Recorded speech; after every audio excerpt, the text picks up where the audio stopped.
台南永康东桥里的活动中心，最近李长甲伊的团队打造一个艺风顶的墙，营造着社区的特色。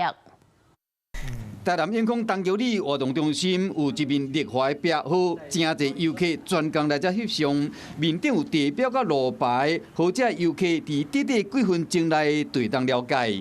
要去小桥公园，我们就是往这个方向。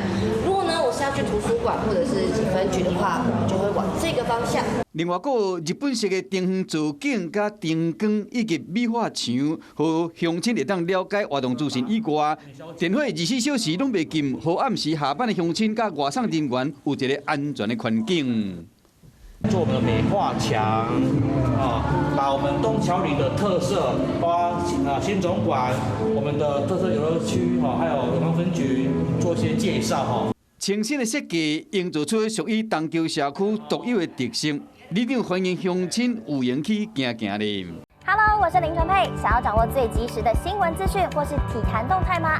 赶快按赞、订阅、开启小铃铛，锁定华视新闻的 YouTube 频道。